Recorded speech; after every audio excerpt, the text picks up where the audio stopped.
బాసుంది చేయడం ఇంత ఈజీనా, ఇంత టేస్టీనా? ఒకసారి ట్రై చేయండి. సేమ్ స్వీట్ హోమ్లో అమ్మే బాసుంది లాగానే ఉంటుంది. ఫస్ట్ అయితే 1/2 లీటర్ మిల్క్ తీసుకోవాలి. 2-3 పొంగులు వచ్చేంత వరకు ఉడికించి అందులో 1/2 స్పూన్ పసుపు వేయాలి. మంచి కలర్ కోసము. టేస్ట్ అయితే ఏం చేంజ్ కాదు. కుంకుమ పువ్వు కూడా వేసుకోవచ్చు. పాలు మరిగేటప్పుడు ఒక 6 స్పూన్స్ మిల్క్ పౌడర్ వేసుకోవాలి.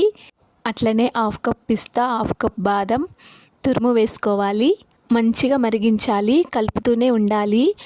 బౌల్ మందంగా ఉండేదే తీసుకోవాలి, లేకుంటే మాడిపోతుంది. ఉడికే కొద్దీ మీగడ ఫామ్ అవుతుంది. అట్లనే కలుపుతూ ఉండాలి, లేకుంటే మాడిపోతుంది. బాసుంది చేయడానికి 1 అవర్ పడుతుంది. 1/2 కప్ షుగర్ వేసుకోవాలి. ఎక్కువ వేసుకోవద్దు షుగరు. పాలు ఉడికి దగ్గరకు వస్తాయి కదా, అవే స్వీట్గా అవుతాయి. మా ఆయన బయటికి వెళ్ళినప్పుడల్లా స్వీట్ హోమ్లో బాసుంది కొనుక్కొని తింటాడు. అందుకే నేను ఒకసారి ట్రై చేసిన ఎట్లా వస్తుందో అని. అన్ని వీడియోస్ చూసి నేను ఇట్లా ట్రై చేసిన.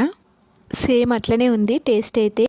ఉడికి దగ్గరకు వచ్చింది కదా, దగ్గరకు వచ్చిన తర్వాత స్టవ్ ఆఫ్ చేసి చల్లారిన తర్వాత ఒక 1 అవర్ ఫ్రిడ్జ్లో పెట్టి తింటే టేస్ట్ మాత్రం సూపర్. ఇంట్లోనే స్వీట్ హోమ్ ఉన్నట్టు అనిపించింది. Please like, share, subscribe.